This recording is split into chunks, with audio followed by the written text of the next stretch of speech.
Hello viewers, ನಾನಿವತ್ತು ಪೂಜೆ ಶುರು ಮಾಡೋದಕ್ಕಿಂತ ಮುಂಚೆ ಏನೇನೆಲ್ಲ ನಾವು ತಪ್ಪು ಮಾಡ್ತೀವಿ ಮತ್ತು ಅದನ್ನು ಸರಿಪಡಿಸ್ಕೊಳ್ಳೋದು ಹೇಗೆ ಅಂತ ಹೇಳ್ತಾ ಇದ್ದೀನಿ.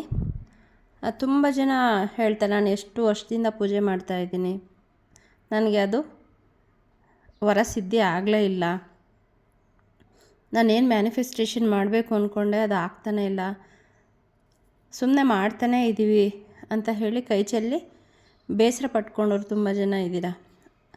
ಅದರಲ್ಲಿ ಏನೋ ಒಂದೊಂದು ಸಣ್ಣ ಸಣ್ಣ ತಪ್ಪುಗಳಾಗ್ತಾ ಇರುತ್ತೆ.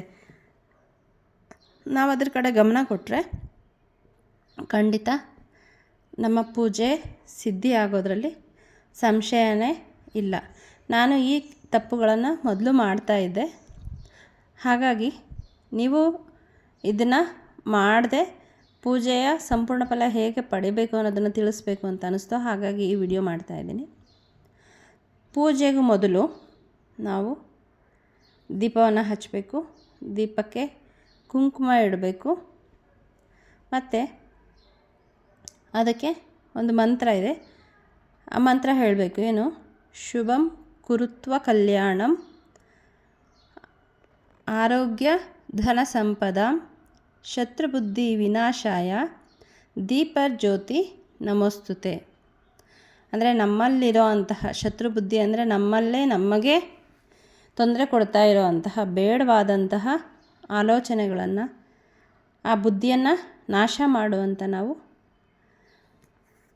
ಅಗ್ನಿದೇವರಲ್ಲಿ ಪ್ರಾರ್ಥನೆ ಮಾಡಿಕೊಳ್ಳೋದು.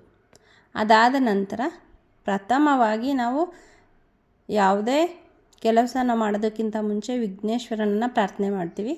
ಹಾಗೆ ವಿಘ್ನೇಶ್ವರನನ್ನು ಪ್ರಾರ್ಥನೆ ಮಾಡಿ ಯಾವುದಾದ್ರೂ ವಿಘ್ನೇಶ್ವರನಿಗೆ ಸಂಬಂಧಪಟ್ಟಂತಹ ಮಂತ್ರವನ್ನು ಹೇಳಿ ನಾವಿವತ್ತು ಈ ಪೂಜೆ ಮಾಡ್ತಾಯಿದ್ದೀನಿ. ಈ ಪೂಜೆಯಲ್ಲಿ ನನ್ನ ಕರ್ಮ ಇದನ್ನು ಮಾಡೋಕ್ಕೆ ಏನಾದರೂ ಅಡಚಣೆ ಉಂಟು ಮಾಡೋದಿದ್ದರೆ ನೀವು ಅದನ್ನು ನಿವಾರಣೆ ಮಾಡಿ ಇದರ ಸಂಪೂರ್ಣ ಫಲ ನನಗೆ ಪ್ರಾಪ್ತಿ ಮಾಡಿ ಅಂತ ಹೇಳಿ ಆ ವಿಘ್ನ ನಿವಾರಕನಲ್ಲಿ ಬೇಡ್ಕೊಳ್ಳಿ.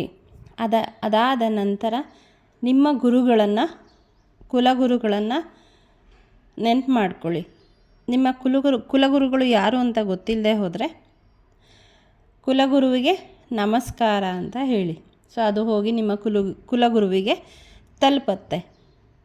ಮತ್ತು ನಿಮ್ಮ ಈಗಿನ ಗುರುಗಳಾಗಿ ಪೂಜೆ ಮಾಡ್ತಾ ಇರ್ತೀರ. ಸೊ ನೀವು ಆ ಗುರುಗಳಿಗೆ ವಂದನೆಗಳನ್ನು ಅರ್ಪಿಸ್ತಾ ಪೂಜೆಯನ್ನು ಶುರು ಮಾಡಿ. ಅದಾದ ನಂತರ ನಿಮ್ಮ ಕುಲದೇವರು ಅತಿ ಮುಖ್ಯವಾದದ್ದು. ನಾವು ಏನೇ ಪೂಜೆ ಮಾಡಿದ್ರೂ ಕೂಡ ನಮ್ಮ ಕುಲದೇವರ ಅನುಮತಿ ಮತ್ತು ಆಶೀರ್ವಾದ ಇದ್ದರೆ ಮಾತ್ರ ಆ ಪೂಜೆ ಸಂಪೂರ್ಣ ಆಗಲಿಕ್ಕೆ ಸಾಧ್ಯ.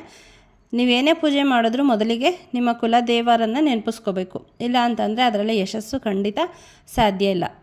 ಕೆಲವರಿಗೆ ಕುಲದೇವರುಗಳು ಯಾರು ಅಂತ ಗೊತ್ತಿಲ್ಲದೆ ಹೋದರೆ ನನ್ನ ಕುಲದೇವರಿಗೆ ನಮಸ್ಕಾರ, ನಾನು ಮಾಡ್ತಾ ಇರೋಂತಹ ಈ ಪೂಜೆಗೆ ನನ್ನ ಕುಲದೇವರ ಅನುಮತಿ ಹಾಗೂ ಆಶೀರ್ವಾದವನ್ನು ಬೇಡ್ತಾ ಇದ್ದೀನಿ ಅಂತ ಹೇಳಿ ನೀವು ಪೂಜೆನ ಶುರು ಮಾಡ್ಬೋದು. ನಿಮಗೆ ಕುಲದೇವರು ಯಾರು ಅಂತ ಗೊತ್ತಿದ್ದರೆ ಆ ದೇವರ ಹೆಸರನ್ನು ಸ್ಮರಿಸ್ತಾ ನಾನು ಈ ದಿನ ಈ ಪೂಜೆ ಮಾಡ್ತಾಯಿದ್ದೀನಿ, ಇದಕ್ಕೆ ನಿಮ್ಮ ಅನುಮತಿ ಬೇಕು ಮತ್ತು ನಿಮ್ಮ ಆಶೀರ್ವಾದ ಬೇಕು ಅಂತ ಹೇಳಿ ಅವರ ಪಾದಕ್ಕೆ ನಮಸ್ಕಾರ ಮಾಡ್ತಾ ನೀವು ಪೂಜೆಯನ್ನು ಶುರು ಮಾಡಿ.